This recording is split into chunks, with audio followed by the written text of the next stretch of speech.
Welcome inside Black and Gold. We are getting ready for a big NFC South rival weekend. Obviously, the Atlanta Falcons first up after the bye week for the Black and Gold. And man, we've been waiting for this one. It seems a little longer than usual in this season to get to the first Dirty Birds matchup.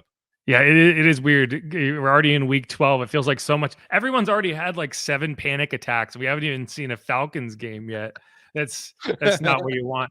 And so with that in mind, there's a lot to talk about, right? There's a lot of really interesting subplots between the Saints and the Falcons this year. So we're going to do a little bit longer. Normally we do one segment with the kind of crossover, like let's talk about the other team. This week I think there's enough that we're going to take this first segment, talk about the offense. Second segment, talk about what's going on with the Falcons defense. Obviously, some familiar names up there on defense for the Falcons. So to do that, we're going to bring in Beau Morgan, executive producer, Falcons Radio Network. He also hosts the morning shift on 92.9 with Mike Johnson and Tiffany Blackman. Let's get him on in here. Beau, how you doing? How are we? What's going on, Beau? I feel like it's just a weird one. You said I heard you said you guys say, hey, it feels like it's been a late time to see you guys, and it has. I hope we have some of our bugs out, and you're just starting to hit the stride of bugs that you guys will have. But it feels like really that we're oddly almost in the same place, even though our records are slightly different. You guys, obviously a game better than us right now. Yeah, I mean, but at the end of the day, 4-6 and 5-5, it's only, the team's better off. Whoever wins is better off. Like it doesn't. Like it's not really different, if Falcons win, they're 5-6 and ahead. If the Saints win, I think the Saints are in a better position in terms of if they win, they are better off. But at the end of the day, they're on an even playing field, and I think that's why the offense is fascinating for the Falcons this year because you add Bijan Robinson, it's like Desmond Ridder. It's kind of you're committed. I was interested early in the season. I felt like, okay, maybe Taylor Heineke might be the guy to win the job out of camp. He wasn't. They went with Desmond Ridder. There was a lot of confidence there. And then midstream, it's suddenly, maybe Taylor is the guy. I actually thought Taylor played pretty well, reasonably speaking, in that game. I went back and watched it against the Cardinals. Desmond came in, led that scoring drive. There was a pretty questionable pass interference call on that drive. But, what is the deal with that? Well, what's the deal with the quarterback position? How is there a ton of confidence in Desmond Ridder? Because I feel like early in the season there was, and now it's a little shaky. I think it's the fan base has zero confidence in either quarterback. That much. The funny thing is Desmond was going through what I feel like a lot of young quarterbacks go through, and that's some turnovers early in their career. And if the fan base, for whatever reason, probably because it says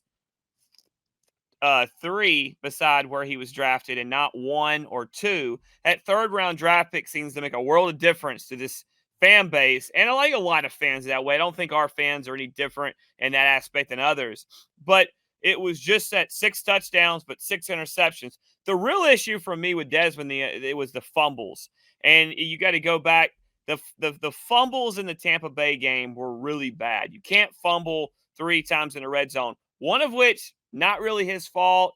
The one going into the end zone would be the one that I really, really blame Desmond on. And that's just you can't do. And then you go up to Tennessee, and Nashville gets knocked around a little bit early in the game, does fumble, but never seemed in sorts. They do the concussion protocol stuff. They didn't like where he was, so they said, let's pull it. I thought the best Taylor Heineke played when he came in was in the second half against the Titans. I thought he played good enough against the Vikings to win, but the ball didn't move to me as well as it should have. And then I thought he was overly hesitant against the Cardinals. The first 2 drives, he did a really good job of taking care of the ball. But from there on out, there were multiple times where, Dave Archer and I were talking, and he's like, he's got to pull the trigger, and he's not pulling the trigger on some throws. So the confidence level is just kind of right now, because everyone kind of thought after that performance and after what Desmond did going, in that last drive and maybe 2 drives against the Cardinals, that, hey, they're going to give him another shot. I think of the guys on the roster, Desmond's the best. I think he's the guy that gives you the best chance if you're going to air it out and throw the football. he's just got to not force anything. And honestly, when he's in the open field, cover that ball up. So I'd say the Falcons fans' confidence level, not very high. I'll be honest, I was a Desmond guy. I was high on Desmond. I think he's still got a chance. I think he can play. I think there's a little bit of impatience, and I honestly thought that maybe Arthur Smith might have pressed a little bit with his decision after the Tennessee game, because to me it felt like, okay, we're 4-4. Let's get to 6-4, get to the bye, come out, play y'all, and maybe go to 7-4 and reassess everything with how well Heineke played there. The problem is that's not what happened, and now you're here at 4-6, and you're throwing Ridder back in, and now it looks like a lot bigger mess than it could have been. You know, you talk about the offense, and a lot of criticism has come around head coach Arthur Smith for how, you know, he's been running things there. And just curious, I guess, from maybe the fan base, and what is it from the front office, I guess, the feeling around him. How hot is that seat getting for Smith? Is his job in jeopardy? Because I know a lot of folks feel like down the stretch here, he could be someone, I think, that could be out of a job if this team doesn't at least put in a good effort at being a contender. Yeah, I think it's interesting. Look, with him, they've came out and said that the owner, where however you want to do it, you know how these owners are. They'll give interviews to certain people off the record, right? And sometimes it's not the owner doing it. Sometimes it's someone close, or there's a high office guy that tells them, "Hey, we're staying put. We're not making moves. There's not anything in jeopardy." That's kind of what came out the week of the bye, maybe like Tuesday or Wednesday of the bye week, and that's honestly what I kind of expected. You know, being around, you kind of get feels for teams. This was a weird takeover because a lot of times when guys are fired, it's either because it's so bad that you're basically doing a complete reset, right? Like kind of what Arizona, Arizona's kind of in a weird one too, but a couple of years ago, we've seen some teams where Houston won. They went through the debacle, but when you knew D'Amico got there, he basically said, "Hey, I got two draft picks to work with early. Let's reset this whole thing." Arthur didn't get that. Terry didn't get that. You guys are you're more familiar with Terry Fontenot than I am. Absolutely. They didn't get that. They were like, "Hey, you got this Asian quarterback who can still play, but he makes a lot of money." And so you had to go through that for a year where you had this pass-happy offense with Kyle Pitts as a rookie, and he looks great his first year. The next year, you're something that was something self-inflicted in the organization that they thought, let's panic and that's Deshaun Watson, and let's screw it. Now we've pissed off our old Asian quarterback who, by the way, has all this money. We got to figure out what to do with him. But oh, by the way, let's go get this guy. Figure out to make this work. Now you don't have him. You got to go find a guy. So you find a guy who knows your system and can maybe play around it. And that was Marcus Mariota, and you draft Desmond Ridder. That doesn't work out, and you get back into 7-10 and 7-10 2 straight years. And so what all of that did, though, is got you to the reset part of it, which was the cap. Arthur Smith he's kind of been his own worst enemy as a coach because he's been 7-10 each year. So you're not drafting top 5, top 10, because he's good enough of a coach to get you with less than a full deck of cards as far as what you could go do roster-wise. They were in cap hell. Mickey, this will probably get me kicked out of Atlanta, and I grew up in Atlanta. I'm an Atlanta lifer, as you can tell in my voice. Mickey Loomis might have more respect from me for the cap wizard that he is, because you guys might be close to us in record, but I look through your roster, and I'm like, how'd they afford Marcus May in his 7th year? How'd they afford Marshawn Lattimore in his 7th year? Tyrann Mathieu, Cameron Jordan, these guys that are Demario Davis, who are veteran players who are pretty good guys. And I haven't even flipped over my chart and going through the Michael Thomases of the world. So we didn't have that. So this was the first year, a long answer short, this is the first year he really had, to me, with some real talent where you could go build guys on the defense and bring more guys in on the offense as far as the drafting.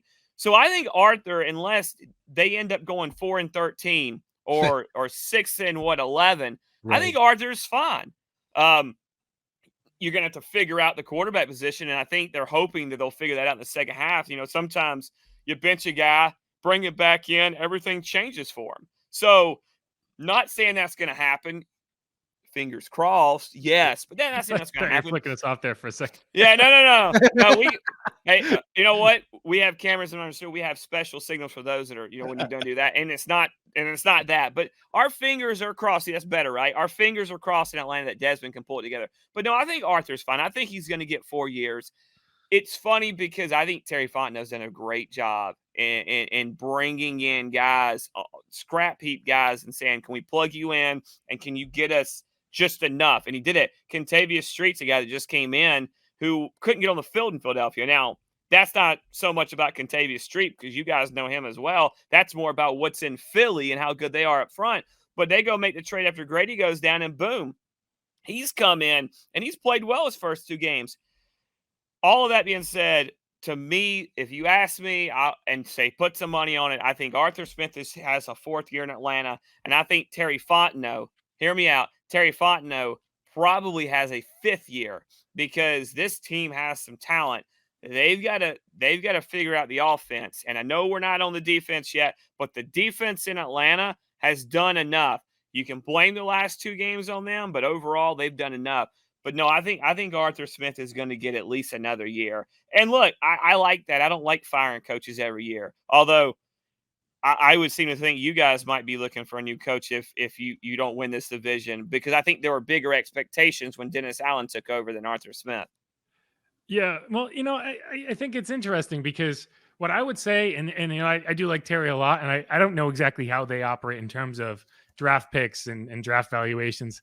Because like when I look at how the Falcons have drafted over the last several years, it's kind of followed the Giants' blueprint of how they went into a hole with Eli Manning, and they had him for those last couple of years, and he just wasn't getting it done. And they're like, well, we need more playmakers, so they went on and got playmakers. But it's like that's when you're looking at the top half of the first round. It's like running backs, tight ends, right? They went with Evan Ingram and Saquon Barkley. All went with Kyle Pitts and Bijan Robinson. And while they're different players, the premise is the same. Is a playmaker at the top of the draft what you should be targeting versus offensive line versus cornerbacks. And every time I've seen a team do that, it's been, well, the expectations are that these players are going to elevate the offense, but they're just not. They're not able to be impactful enough. I've watched way too many Giants games where it's like, okay, this Saquon Barkley is the best player on the field, but he's just not able to do enough to elevate an offense when not everything else, when you don't have that quarterback or you don't have that offensive line. So I am curious, when it comes to Bijan Robinson and Kyle Pitts, are they living up to those expectations, which are probably unfair when you're talking about a first-round tight end? What exactly can a first-round tight end do that's going to raise the level of the offense? To a point where you're not just trying to scratch out the division, right? Where you're trying to, have Super Bowl ambitions. So I'm curious when you've seen what they have done over the last, obviously Kyle for 3 years and Bijan for his rookie season. A, do you think that the offense is using them in the right ways? And B, are they the kind of the pieces that you need on an offense to get back to the playoffs? Well, I'll start with Kyle because he's been here a little bit longer. The first year, Kyle was unbelievable. Now, the problem for Arthur and the Falcons that year was you had he had a bad offensive line. You really didn't have a great running game. You had Cordero Patterson, but it was a pass offense. I said in the offseason that people said, "Oh, well, why do you have all these skill players if you're just going to run the ball?" And I said, "Well, you're not. You're going to take what they did in 21 with Matt, and you're going to take what they did in 22 with Marcus, and you're going to say, well, Desmond gives me the best of those worlds, where not the best of both, I should say, where he can throw it and he can drop back and throw it 30 times. But also if I need to run him a little bit, if I need to hunker down and just let's just 3 yards forward, he can, he's set in that offense." Kyle was really good in his first year. Then he plays with a quarterback that's not very good. Then his knee gets injured. He became, to me, a casualty of the Tom Brady NFL, because we all know Tom Brady's famous this week for running his mouth about how bad play is and all this stuff, all of which he had a hand in doing with the Right. rules and the CBA, and he was the biggest whiner out there. I mean, go look at last year in Tampa when Grady Jarrett cradled him to the ground and it was somehow a roughing call. But Kyle fell into that where he gets tackled low, takes his knee out, and I just don't think he's there yet. I don't think he's healthy. I've watched him play early in the year. He shied away from what looked like lower contact, and I don't think that makes him soft or anything that people want to say. I think it makes him human, because if any of us have had injuries, we know that you come out and you're tentative. I've had knee surgery, and I know that I was tentative whenever I would land on my, awkwardly. You get scared. You kind of play into it when you're first getting out there. I just don't think he's that player yet. I don't think he's back to the explosive guy that he was that first year, the guy we saw at Florida, the guy we saw at year one. Hopefully he's close to that. I do think right now Jonnu Smith might be a better fit in this offense. This offense is being ran, and what they're trying to execute, they need Kyle to be more physical in the blocking game, which ironically enough, he's never really been known for. Right. He wasn't at Florida. I know I grew up in Atlanta, but I'm a Florida football fan in college. College sports, Florida's my team. Don't ask. We can get into that later. But it's true. Not a Georgia Bulldog or Georgia Tech or anything like that. But he was never a great blocker. But Jonnu can block some, although he's had some moments. When it comes to Bijan, I'm going to tell you this. The guy's got almost 830 yards almost, right, all purpose. That's pretty good through 10 games for a rookie. And he's only carried the ball 125 times. The Cardinals game in week 10, that's the most carries he's gotten. It should be a three-headed monster in the backfield, but Cordero was hurt the first 3 or 4 games. He was coming off soft tissue injury. And honestly, don't know if Cordero Patterson has 17 games in him. And I think they kind of, maybe, my opinion only, is that they might have slowly brought him in to kind of get him up to speed. And when they got him involved a little bit more and they had the headache fest in Tampa Bay with Bijan, they knew they didn't have to throw him in there in a bad situation because they had Cordero and Tyler Algier. Oddly enough, that's the best the offenses look. I absolutely think Bijan is a fit for the offense. I think Bijan is still learning the NFL game, and part of that, me and Mike Johnson, who, we'll sit down, and it's cool because even though we start at 6 a.m. Eastern time for our show, we've got my office there at the station, and we pull up the Fire Stick at the NFL Plus, and we'll watch, the All 22, and I'm like, hey, what happened there? And hey, what happened there? Yeah. And one of the things we've talked about is a little bit of just Bijan developing that patience that young running backs sometimes don't have in the NFL game because of the speed, how quickly they think maybe sometimes they need to go. Yeah, I think that they can be used. I don't always love maybe the passing game concepts. What the hell do I know? I'm a radio producer / radio host now. I'm not a coach who play at a high level, but you see Max protect 2-man routes and you go, man, could we not spread it out a little bit and get the ball out quick? Because here in Atlanta, we got used to that, guys. We got used to Matt Ryan saying, well, the offensive coordinator saying, all right, here's the deal. You're going to have 3 seconds. Get the ball out quick. Cam Jordan years ago said one of probably the most complimentary things I think he could have said. He said, when Matt's back there, we know that ball comes out quick. He still sacked Matt Ryan like 24 times, but he knew that Matt got it out quick.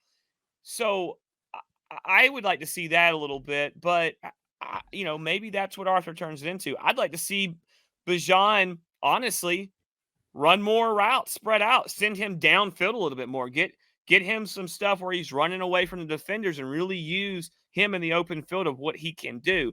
But I think that they both can fit in this offense and still be big weapons. And a little bit of a real quick before we get to the next thing, a narrative that irritates me that I've heard in Atlanta is, oh, well, the head coach and the GM are not on the same page when it comes to drafting. It's clear because we're not using these guys.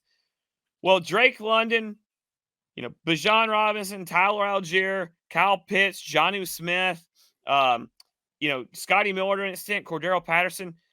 There's only so many touches to go around. And one of the games a couple of weeks ago where it was a big complaint about how much Bijan touched the ball, 13% of the time the ball either went to him as a target in the passing game or a handoff. It was the highest number on the team. So they're trying to spread the ball out. They're just not getting a lot out of it right now. Part of that's red zone failures and turnovers as well. Was that the 6-minute Arthur Smith answer about the red zone usage? Is that what we're talking about? Now, that's his answer. I just looked at it as an overall. Yeah, but the red zone thing, we've been there this many times out of this many times. And if you take away the turnovers, it really cuts in half any time. Yeah, I'm not doing all that. I just looked at total usage because I think it's interesting. And I try to look at narratives and say, is this a fan-created thing? If you want to go Arthur Smith, is it because of their fantasy teams, or is it real? Is this a real thing that I'm not seeing because I'm sitting here producing a game and spotting a game when I watch it? Am I seeing things differently than the fans? And you go and look at it, and it's more of everything that's a problem. The narrative that's been created by this team for me, other than the actual win-loss results, right? The scoring, you can look at the scoring offense. Other than the scoring offense and the win-loss column, the rest of the stuff about touches and all that, it's kind of narratives that fans make up. And I say that not to hate on my fans because I love them. They're Atlanta fans, but Kyle Pitts as a tight end is only going to touch the ball. If he gets 5 or 6 targets a game, by the way, he does. It's pretty good for a tight end, especially when he's got another guy that can be a starter in the league next to him. We've got 3 running backs that could all start to me for teams. They're only going to get so many. You got to spread it out. If every time Bijan Robinson comes in, he runs the football or it's thrown to him, then I know that when he comes in, the ball's going his way. Just go, let's play him differently. If every time Kyle Pitts comes in, we throw him a drag route or a crossing route or a post, well, then I know, the tendencies come up, and there's too many. Despite what Tom Brady thinks, I think there's too many good coaches in the NFL that are going to pick up on that. You have to switch things up, That kind of goes into what I was saying. Like, that's why when you talk about taking a running back in the top 10, it's tough because the value in terms of how often they're going to have the ball in their hands is tough to measure. But, we could sit here and talk about this all day. Let's change. Hey, by the way, Jeff, real quick, I do agree. I'm a trench guy. Right. I agree. I've watched so many of what we do with Matt with so many. It's weapons and DBs. I'll take a trench guy every day of the week. Now, did I want Jalen Carter? No, because as much as good as I think he is, I didn't think he needed to be anywhere within 300 miles of Athens, Georgia. Okay, and I don't know if you guys or if anyone watching this is familiar to where Athens and Buford are, but they're like 50 minutes away. So or Flowery Branch, I should say, where the Falcons are. Buford, they're the same area. It's too close. So I wanted Nolan Smith, to be honest with you, because I thought that guy could come off the edge. So I'm with you. I think you have a very good point, and I think that's probably been the one reason why there's not a ring in Atlanta right now after the debacle of the 2016 season. I'm not all I can say. All right, let's change gears here because we could sit here and talk about the offense all day, but I do want to talk about the defense. So we're going to take a quick break, come back. We're talking to Beau Morgan. I forgot your title. Talking to Beau Morgan, executive producer of Falcons Radio Network, also hosts the morning shift on 92.9 in Atlanta. We're going to come back. We're going to talk about the defense. Ryan Nielsen getting this Falcons defense knows a lot about what the Saints are trying to do. So it's going to be real fascinating to watch. But this is Inside Black and Gold. We will be right back.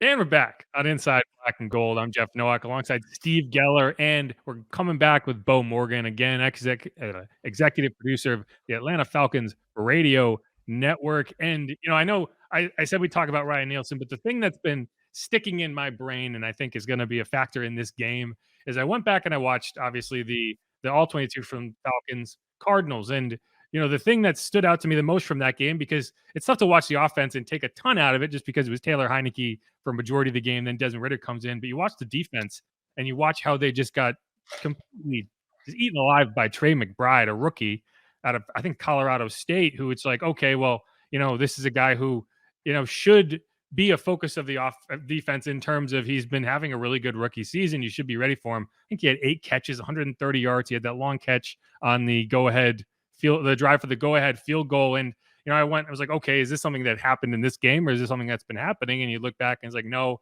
Falcons defense has allowed the 3rd most catches to tight ends, the 5th most yardage to tight ends. So it is something that's been happening all season long. And I guess my question is, what is the difficulty in guarding tight ends for this defense? Why has that been such a challenge? And do you think that's going to be something that we end up seeing in this game? And unfortunately, Bo, the Saints have ignored their tight ends this year. Well, you know what? I see 2 familiar faces that have haunted Atlanta in the past, and again, I don't think this is the Jimmy Graham of Christmas past, but just seeing his name there, just kind of, okay. But Taysom Hill seems to, it's like, for me, it's like Sean Payton lives in Taysom Hill, because Sean Payton, just some reason, it just was able to always be our kryptonite, and Taysom Hill seems to be that no matter what. I mean, hell, they could probably put him on the edge across from Cam Jordan and probably get 3 sacks and we may need that, an interception or something. But I don't know. I think one of the things that really hurt Atlanta early was, first off, Nate Landman has played great, but I think the Troy Anderson losing him hurt a little bit, because to me, he's a guy that's so versatile. Richie Grant is in there and he's playing, and he's back at safety. He's had some moments last week. I know I saw Clark Phillips, a rookie, come in from Utah and really struggle against the Cardinals early in the game.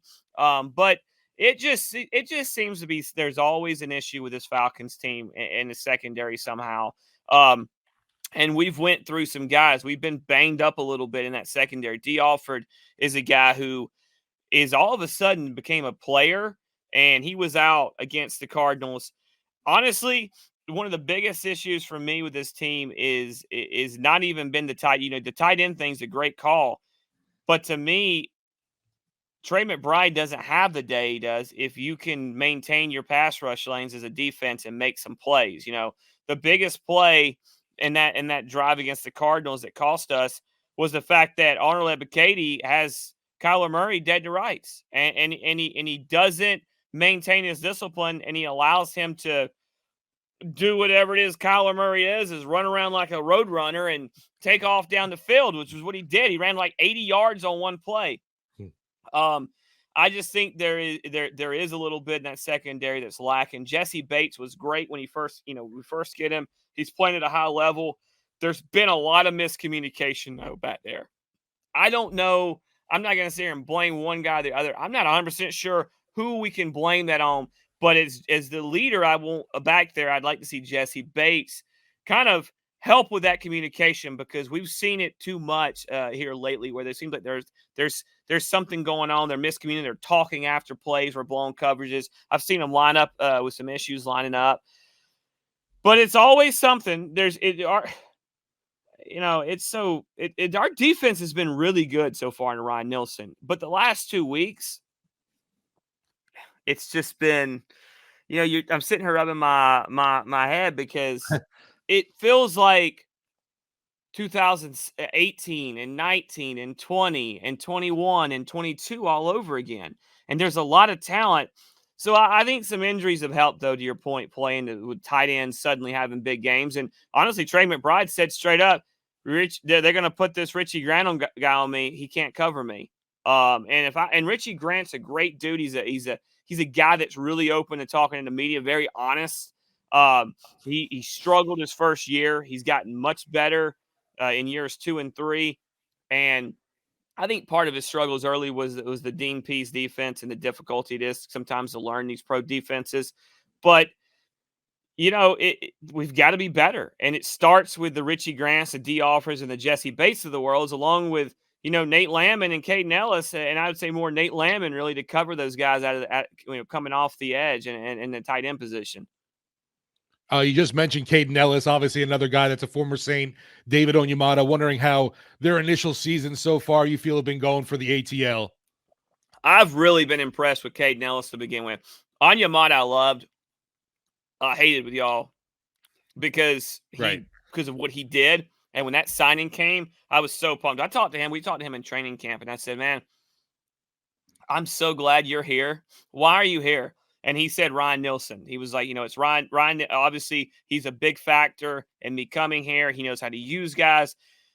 But Caden Ellis, dude, this guy's got 70-something tackles already, a couple sacks, and he's got some quarterback hits. I mean, he's really played well. Dude, he's just the position he plays, he's a smart dude. He is always in position, and when he's there, he doesn't miss the tackles. We went back and watched his sacks. He had, I think, 7 sacks for y'all last year when he was a Saint, and it felt like every one was. We just talked about pass rush this one. He was just basically riding the block, and the play went right into his arms, and he just made the play because he did his job, which was don't do too much, don't freelance.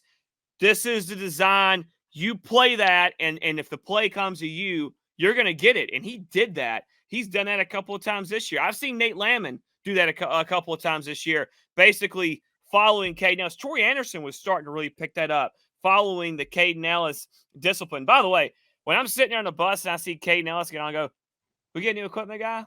And then and then we have Caden on in an interview, and I go, oh, man, that's Caden Ellis. Because he's just unassuming, just gets on. You're like, man, that guy's a beast on the field. But Onyemata, I think he's already around close to 4 sacks for this team, and he's been so good. Him being out, by the way, talk about guys that you missed. We missed him against Arizona. I truly believe we might have had a better chance in that game if we have David Onyemata, because he's been so good at disrupting up in the middle.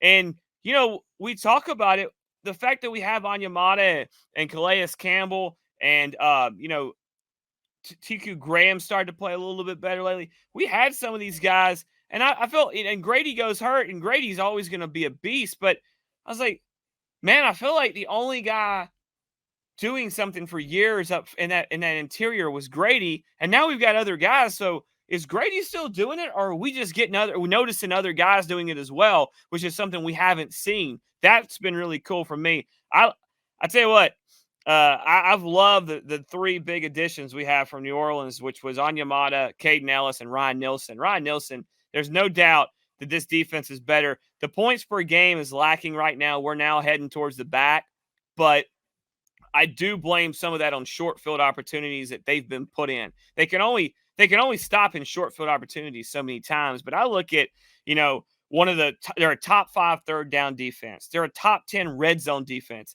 Oddly enough, that you're 6th in red zone defense, but you've allowed, with almost 22 points a game. But I look at it, and we're top 15 in almost every category, except for turnover margins. Not good. Need to be better there. But yeah, look, if you got a couple more Saints players like Onyemata or Caden Ellis, or maybe another coach like Nielsen, I'm in. Bring them on over.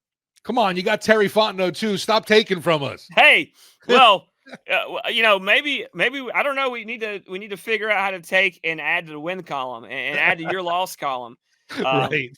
I love Terry, by the way. I don't know. I didn't know there was so many good dudes in New Orleans. I've always, thought of it being the opposite, but no, definitely a good dude. It's funny you bring that up. And, you mentioned Kentavious Street earlier. Well, the reason Kentavious Street was on the Saints is he's a Ryan Nielsen guy. There seems to be a lot of Ryan Nielsen guys, right? Right. He coached him at NC State, then he arrived. And so he went up to Philly, obviously, and now he's in Atlanta. And I do think it's funny. And there's this it's a bitter rivalry. And I hear from Falcons fans say, like, I don't want anything to do with the Saints, and the Saints are trash and blah blah blah. And the Panthers say the same thing, and then the Panthers go and sign like 3 former Saints players, and the Falcons go and sign 3 former Saints players, and they, it's like the Falcons wanted Terry Fontenot so bad that they were just like, yeah, take 2 free 3rd round picks. and it's just kind of funny to me. And I'm curious, well, what is the reaction when that happens? Because it doesn't seem to go the other way. Like, I don't see the Saints signing all these former Panthers. No. You guys started this because you went and signed what we used to call 5-0 and Curtis Lofton. So y'all started all this when you signed Curtis Lofton years ago from us, and we haven't forgotten it. But you know what? It's funny that you mentioned that. This goes back a long ways. I know y'all are going to remember this, but when Bobby Hebert, the Cajun Cannon, he can be Mr. New Orleans all he wants. But as a kid, I remember Bobby Hebert doing this after throwing a touchdown pass against y'all in the Georgia Dome wearing black and red. So this has been something that we crossed over lines for years. Oh, yeah. It was always cool when Mike Vick was here. Before everything happened, and we would play the Saints, and Aaron Brooks was on the other side because Aaron Brooks and him were cousins, and we had, what's more Falcons Saints than having two quarterbacks who are cousins, from other states going against each other in the rivalry. It was just don't forget Morton Anderson too. Yeah, that's right, Morton Anderson. So we've been doing this. Horn. we have been doing this for a long time. I think part of it is a familiarity. You get to play guys and you see them so much, and because people forget we were in the as dumb as it sounds, we were the NFC West for years together. So there's been these two franchises. The familiarity is so deep, and it's something that they've been around each other. It's weird because as deep as the rivalry is, I have a lot of respect. And whenever anyone says to me, yeah, I hear it used to be CenturyLink, I think, but I hear CenturyLink Field in Seattle's the loudest place to play. You've been there. What is it? And I go, yeah, man, it's loud. Well, what's the loudest place? And I said, I don't want to talk about it because there's nothing louder when we're down there and both of our teams are good, in which we've a lot of those things. And they it's a first down or you guys get a turnover or a touchdown or whatever, and you start hearing the Yin Yang Twins, from Atlanta, and they start playing that Yin Yang Twins song, and I'm like, hey man, son of a like, they're from Atlanta. What the hell is this? Why are they stealing from us? And then you guys want to play all the 28-3 stuff, and which I don't like that because that's really personal for me. But there, you have the loudest. It's one of the loudest stadiums. I've always given you fans credit. I hate night games there because you get all lubed up and a bunch. You get like 70,000 drunk Cajuns in a building, and it's hell for us to come in there and play. But it just feels like there's a lot of familiarity, and that leads to the crossover. Terry Fontenot, you guys have always been able to find these veteran guys, these guys that are free agents in the league that bounce around, and all of a sudden they're playing. If I'm not mistaken, wasn't DeMario Davis one of those guys for y'all? I mean, it just came out of nowhere, and all of a sudden the guy, he's a Jets third-round pick, I think, or something, and then he's down there, and he's one of the best linebackers in the league in New Orleans. So it just always seems to happen that way for y'all. It has been a crossover, rivalry, and every time a player that I want, Brian Brzee, Chris Olave in the draft, they go to y'all, and I get irritated. I mean, you got Marcus Mays, the former Gator. Tyrann Mathieu, the guy, you got him. So I think there's this familiarity. It leads to a lot of that because you see those guys beat you, and you're like, how do I stop that guy from beating me? How do I stop that guy from signing free agents that come in and beat us? Let's bring them over. Right. Fair. So while we're on that subject, do you know that there's a Matt Ryan that plays for the Pelicans right now? Yes, but didn't he play for the Lakers last year? Yeah. And he hit a game-tying 3 against the Pelicans in the playoffs. I don't even have anything for that, but I just think it's very funny. And when he was down here, the Pelicans also have a PR guy. I was going to say their media relations, Matt right? Ryan. Oh, really? Yeah. We got Matt Ryans everywhere. So y'all like the name Matt Ryan so much, you went and got 2 of your own. Yeah. Well, and then Matt was down here calling one of the games because he's with CBS now. Right. And it was just funny because they all met, and it was like 3 Matt Ryans in one picture. It was, I don't know. That's a lot of Matt Ryans for one Spider-Man picture. meme, Somewhere Cameron Jordan was like, licking his shot. Like, hey, how do I get in? I did see that. No, I did see where Matt was down there, I guess, for a game, and Cam Jordan came up and gave him a big, from behind, gave him a bear hug. Yeah. I'm sure Matt was like, "No, man, I'm wearing the red jersey, the yellow jersey. I guess you say you can't hit me." You could see the terror in his eyes. I don't blame him. Every time I see that guy come off the edge, I'm like, oh, not again. We were talking. By the way, we were talking about this, and I'm gonna turn the tables on you, because we were talking. Has Cam Jordan, the way he plays, changed? Is he still the guy that can get off the edge with that speed that he has in the past?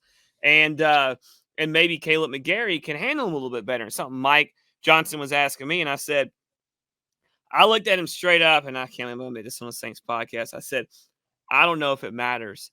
And he goes, why? I said, well, sometimes when guys they get you, I wonder. And I don't know if Caleb McGarry's this way. I tend to think everything I know about him, he's the offensive lineman that doesn't care about you or anything about it, and he goes out and does his thing. He's kind of like the DB mentality. If I get beat, I'll go back to the next play and won't get beat.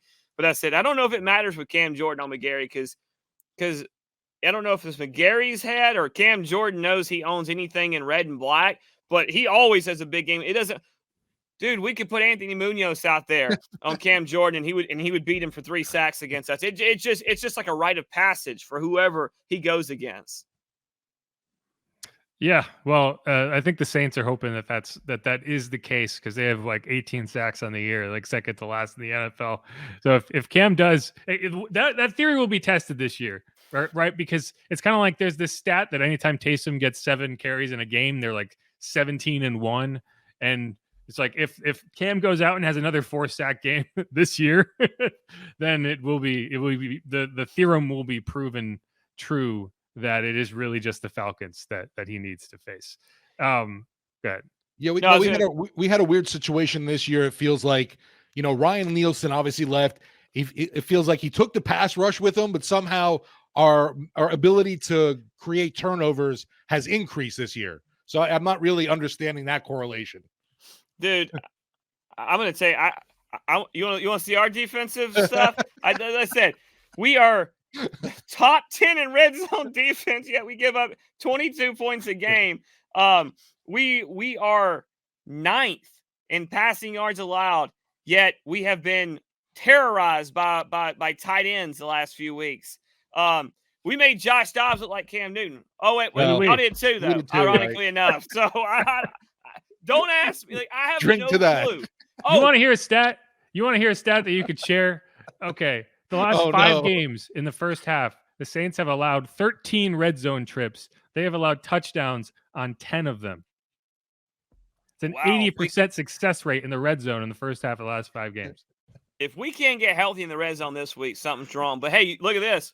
We were talking this morning. We're like, hey, should the Falcons be worried that if Jameis Winston starts instead of Derek Carr? And I said, yeah.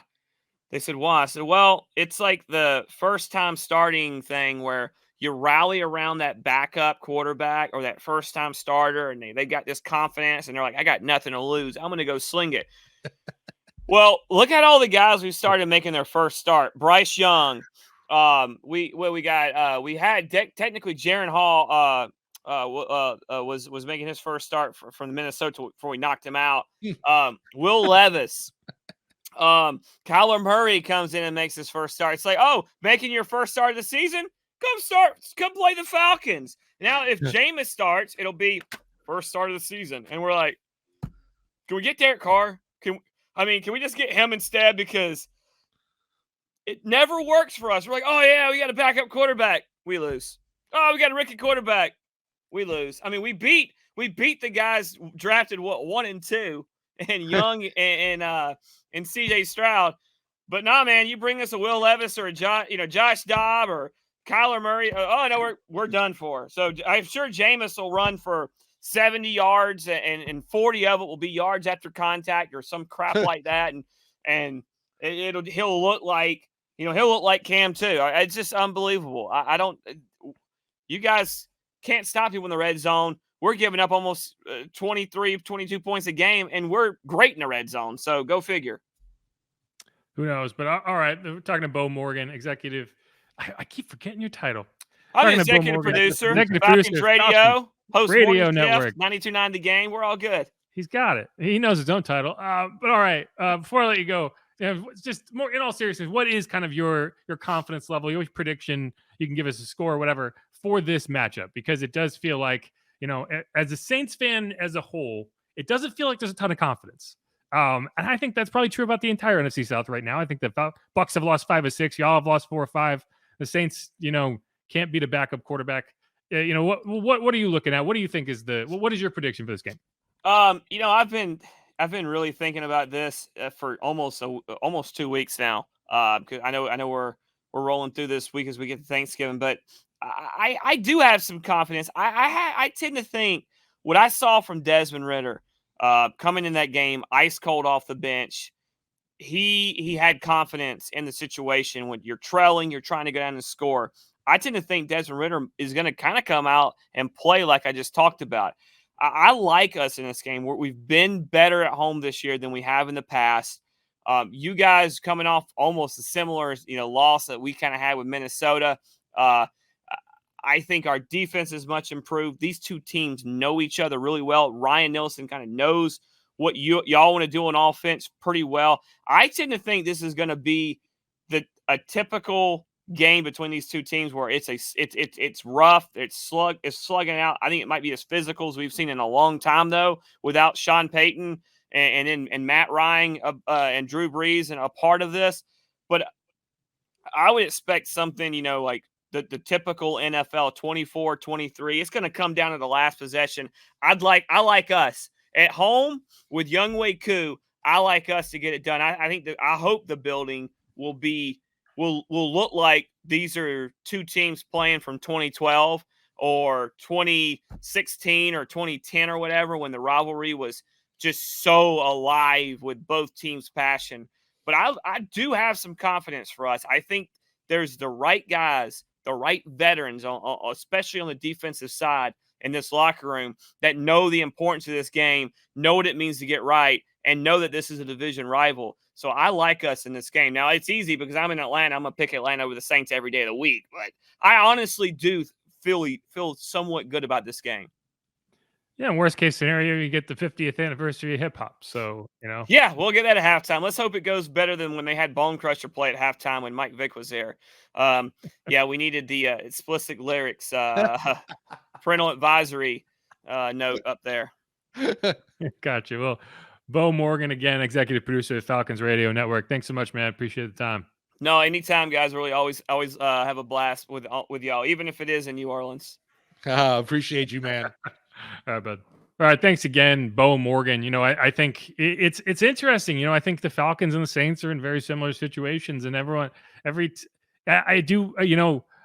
interesting to me that he doesn't feel like Arthur Smith is on the hot seat, because to me it feels like, these two Saints-Falcons games is going to go a long way into determining which of these head coaches hangs out for another year. Man, I agree with you for sure.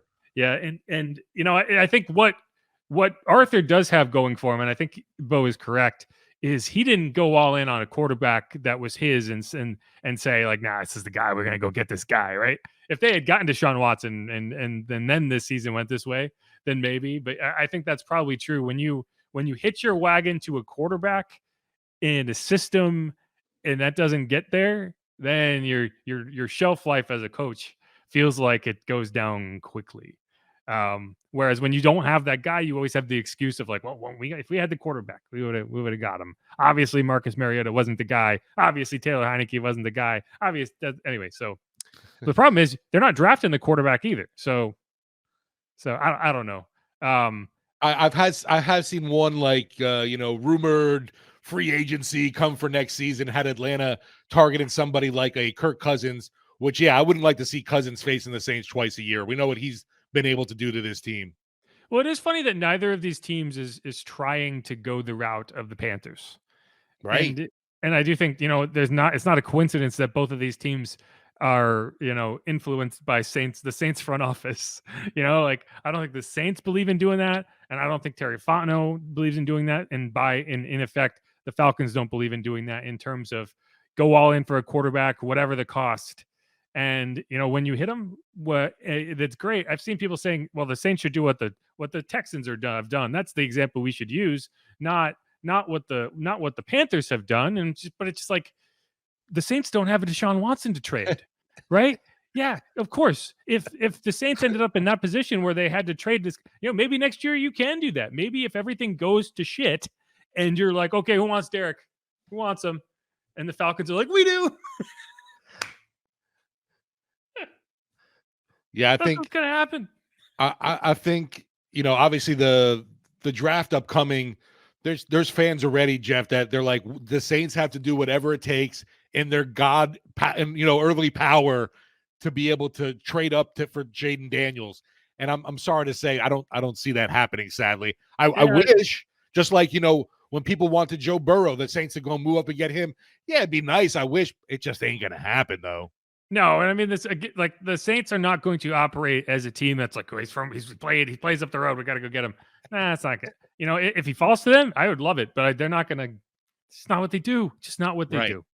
And if you end up firing Mickey and the entire staff, and then you operate differently, that's one thing.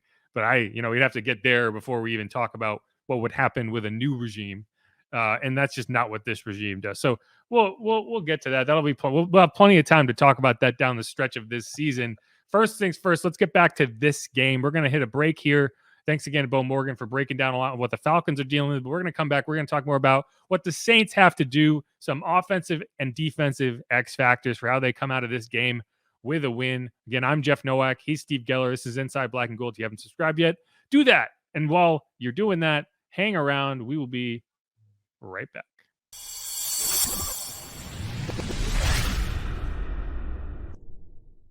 And we're back. One more segment here on Inside Black and Gold. I'm Jeff Nowak. He is Steve Geller. Thanks again, Beau Morgan, executive producer of Atlanta Falcons Radio Network. And, this is just going to be one of those games. It's going to be one of those games. Throw out the records when these two teams meet up. You don't actually have to, because the records are relevant. But, either way, this would be a game. Thankfully, it's a game that we're going to watch closely. And it's also a game that, there's going to be questions in terms of how the Saints operate. And, if you talk to Bobby, there's only one stat that matters, and it is the Taysom Hill stat. Dun, dun, dun. We talked to Mark Schlereth on the show last week, and he kind of got into the Taysom Hill of it all. And so let's listen to what he had to say there. I mean, all I know is until that's broken, Taysom Hill is running the ball at least 7 times a game. I would 100% agree with you, and we just talked about how you defend this guy. And, ultimately, they got him the ball in the passing game, one of the first throws of the game, and he just absolutely ran somebody over on the sideline. He is an absolute beast. And I'm with you, not only the run game, but you've got to treat that formation when he's in there kind of like a wildcat type of formation, right? And so you have to commit guys to the box. And, it gives you so much of an opportunity to throw the ball over people's heads. And that guy he can throw it. I mean, he's not the most skilled guy, but he can throw it. And I just I didn't understand it while I was doing the game. I was like, what are you doing with this guy? Like 7, I'd have to get 7 in there. I'd have to get the ball to 41 as much as I can. Like it felt out of rhythm for the entirety of the first half, and then obviously Carr gets knocked out, and the rest is history. Yeah, but you know what, Sting, when I look at it, though, because, we fell far behind, and then you got to play catch-up. We losing 24-3, but then we got within 1 score, and now Jameis is in the game, but you have the ball 2-3 times at midfield. Still enough time. Why didn't Taysom Hill run then? I mean, it's not like you're playing catch-up anymore. Come on. Right. I can't tell you. The other thing I hate about offenses, and I hated this when I was playing, just because we got down.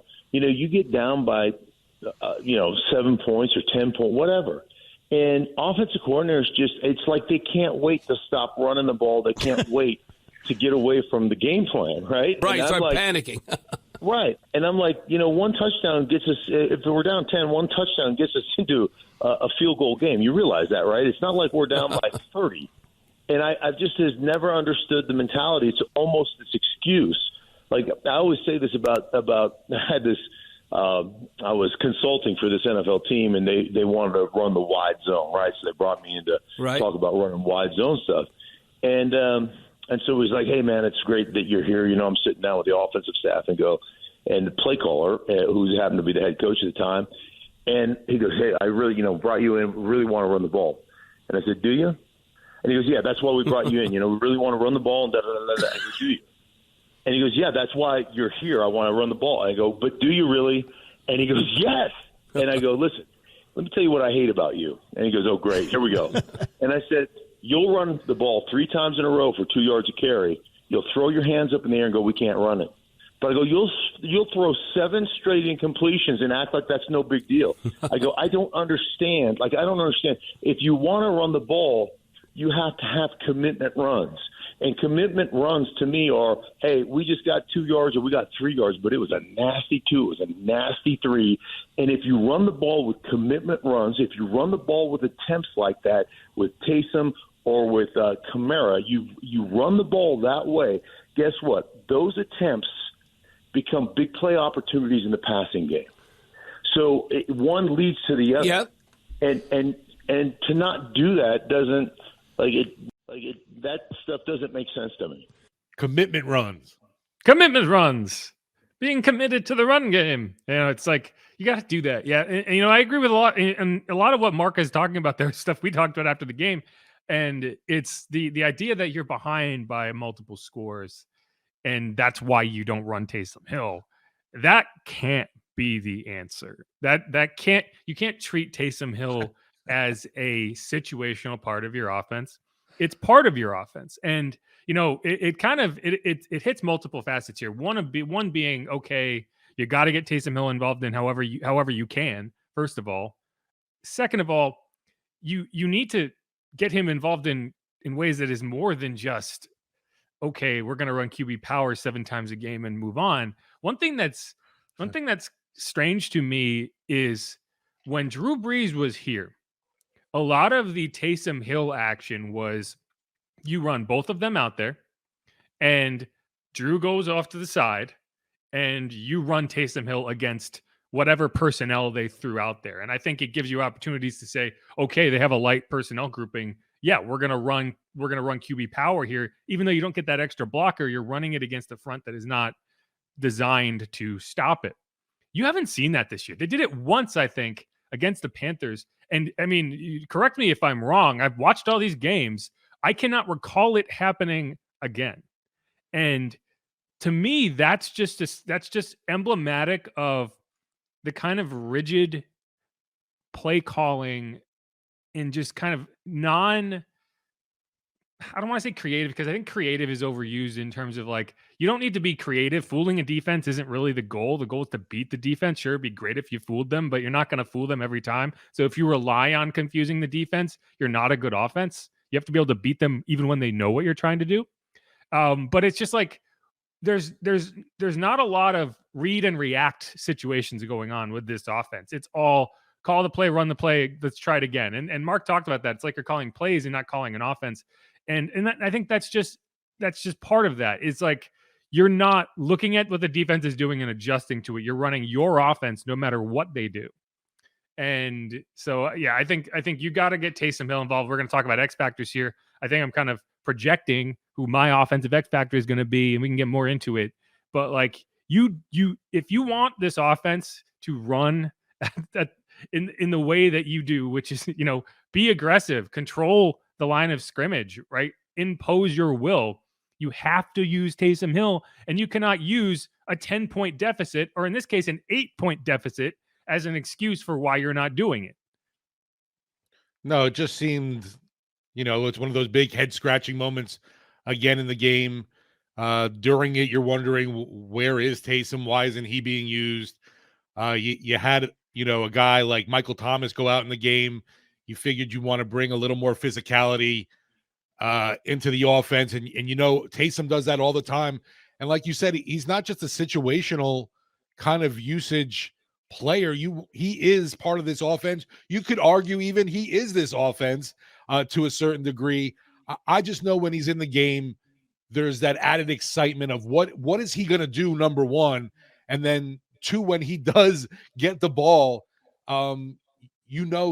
he's giving it his every inch, his every worth, and that makes it exciting because he's fighting for that inch.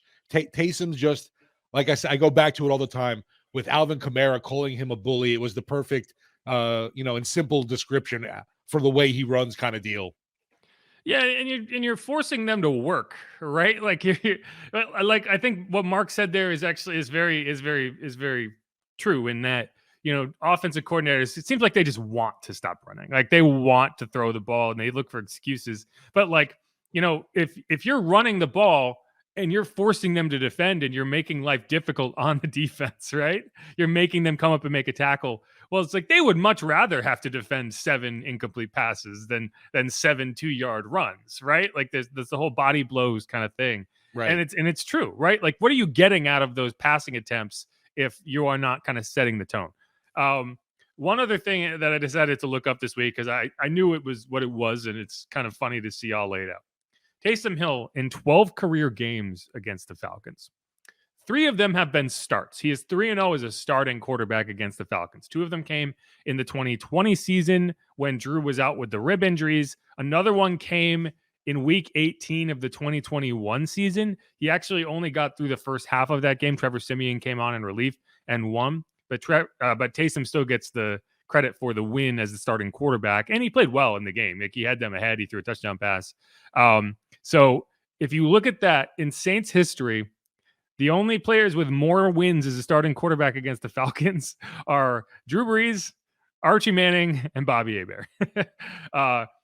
Taysom is tied with Archie Manning for the 4th most wins in Saints history as a starting quarterback against the Falcons, which is just kind of funny because it's like they can't stop him. No matter what he does, no matter where he lines up, they can't stop him because you look at this. So he's had 50 career rushing attempts against the Falcons, 361 yards, that's 7.2 yards per carry, 4 touchdowns.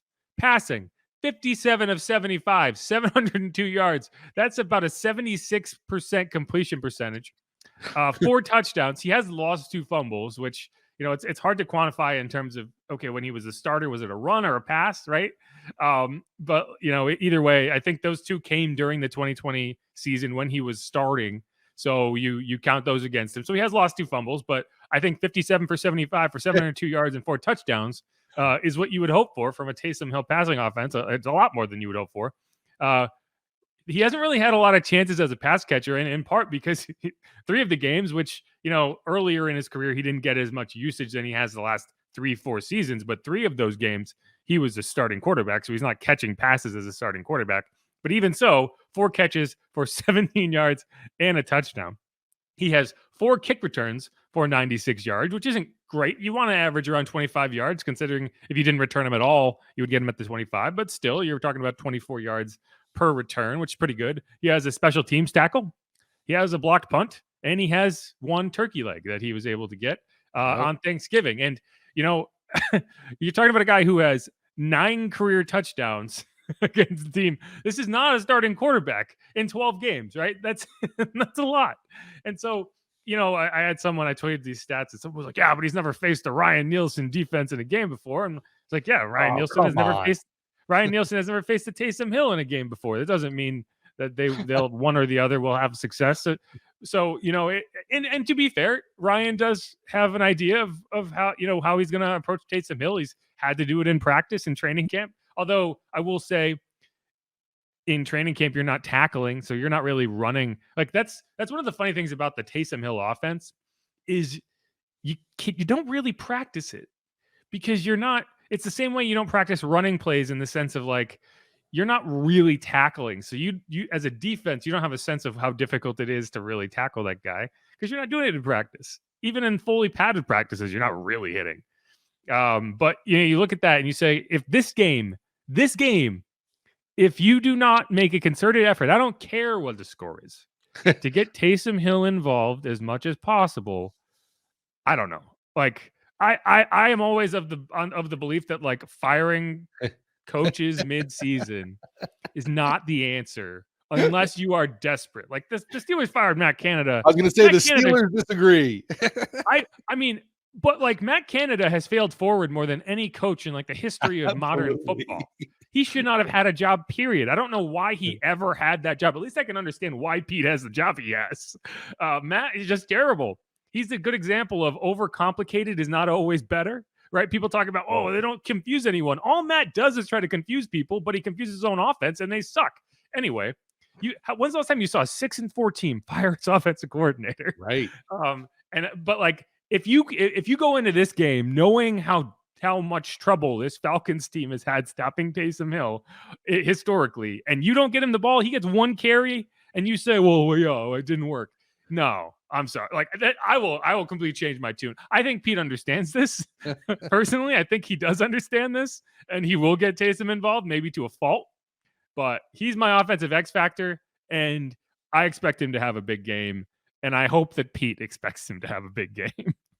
No, I totally get it. And, last game with the Vikings, it almost got to that point where I've tried not to be negative on the coaching staff, but the way that shook out really bothered me just from the second half of that game when you fight and claw to get back into it and just kind of wasted it away. When there was no need, you had plenty of time. Yeah. I don't know. It was like one of those you did all this to end up doing that in the end was very frustrating.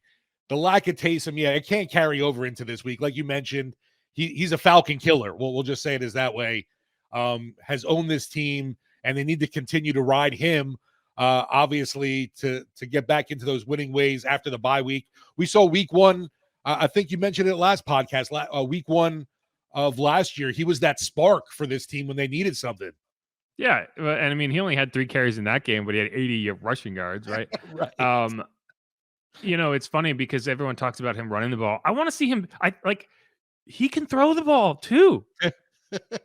And that's when you get into those situations where it's like you don't have to always project that it's Taysom. You don't have to have QB power as your only option when you go on the field. You can see what their defensive personnel is, and if they come out in a heavy set with Derek Carr out there, you can still split Derek Carr out. You don't have to throw him the ball, but you can throw the ball out of that personnel, right? Like that's the thing. It's like when the Saints have thrown the ball this year with Taysom, it's been like these low yield, like quick out plays, which is like, why are we doing that? If we're going to have our non-starting quarterback throw the ball, I want it to be a chunk play.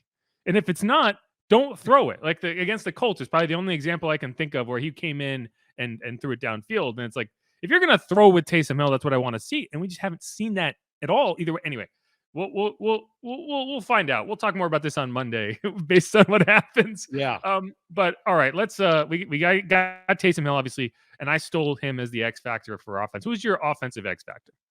Man, I'm coming out the bye week, and I want to see Derek Carr looking all brand new and shiny. No excuses. I know he's coming off of the concussion protocol and all, but man, he's got to look like the dude coming right out the gate for this team. It's a statement game, if you want to call it, against a division rival. And what you do against the Falcons just gets magnified to the, 10th degree, I'll say, or whatever. So I want a huge outing from Carr. Will be a good sign for the offense, going forward for the rest of the way too. Just like I said, coming out, making a statement game. No turnovers kind of thing. Being decisive with your throws, not holding on to the ball. And just, man, oh, man, getting those touchdowns in the red zone. Hoping to get the tight end involved. Maybe this will be the Juwan Johnson game, but yeah, I need DC to look like that dude for the black and gold. Yeah, I mean, as we talked about with Bo, like the Falcons have not been able to cover tight ends all year long. You go right. Look at what Trey McBride did in week 10.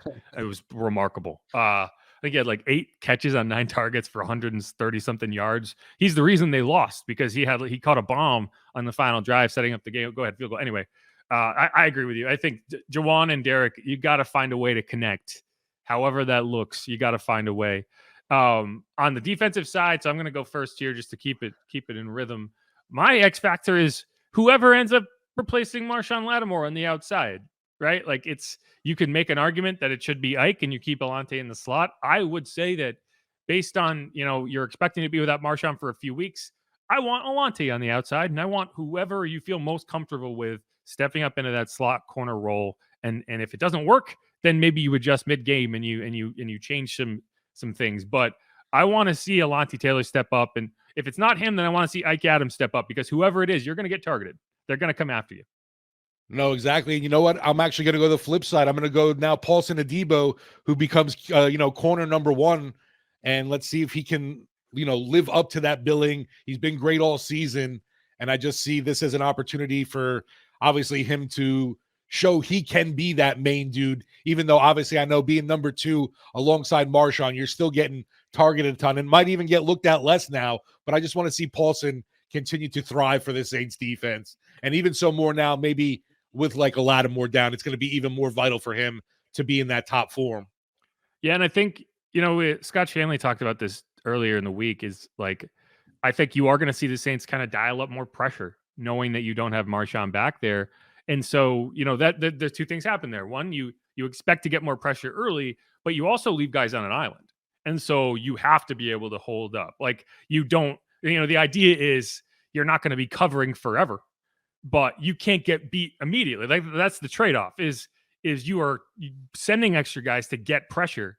And in doing that, you limit the amount that your corners have to cover, but you have to get that initial jam. You have to pin a guy to the sideline so the quarterback can't just bail out and throw to a wide open receiver, right? You have to make it a difficult throw. You have to make them second guess what they're doing. And so that's what, when you're blitzing, you're usually jamming, right? You're not giving them that easy outlet. And so that's going to be the question, is can you marry those things? And this team has not sent a ton of pressure. They have forced turnovers, but I think, based on what we've seen and the results over the last 5 weeks, you've got to do something to disrupt the quarterback's rhythm. I think Desmond Ridder is just not a good quarterback, and you're going to make life difficult on him. I watched that final drive where he led a touchdown drive to go ahead against the Cardinals. I watched that whole game. He didn't play well. Like, he led a touchdown drive that was aided by one of the weakest pass interference calls I've ever seen. They ran the rest of the way. He missed a wide open Bijan Robinson to throw into double coverage and got lucky that he got bailed out, that it wasn't an interception. So make life difficult on Desmond Ridder. Force him to have to beat you with his legs, right? And is this going to be, you think, the worst QB the Saints have faced so far? Or is that Badgett still? I mean, worst is a relative term, right? I hear you. I haven't. I mean, we'll see. Maybe he steps up and plays better. But in terms of overall, like, if you were looking at Madden ratings, yeah, I guess he's got more experience. Bagent, I mean, the Bears turned it over 5 times in that game. So yeah, Bagent played well for what you'd expect, but he played well for a guy who shouldn't be starting in the NFL. So that's kind of where you're at. But Desmond Ridder should be a guy that this team could take advantage of. And you should be able to confuse him. You should be able to put him under pressure. And I don't know if they'll hold him to under 100 yards passing like they did last year, but you should still feel good about it. But all right, let's wrap that up. Let's wrap up this episode of Inside Black and Gold. Hope everyone had a good Thanksgiving, and I hope the Saints give you something to be happy about on Sunday, because this is a huge game. Like, you got to go win this game, because if you win it, you're 6-5. You're in control of the NFC South. Everything feels good. You got momentum. If you lose it, it's trouble. It's trouble. I hate the term, but I do have it as a must win for this game. Yeah, I mean, mathematically, it's not a must win. But psychologically, but kind of is. Yeah, right. It could end up being mathematically down the line, not right now immediately, but yeah, definitely psychologically. Yes, I couldn't agree with you more. But all right, thanks everyone for listening.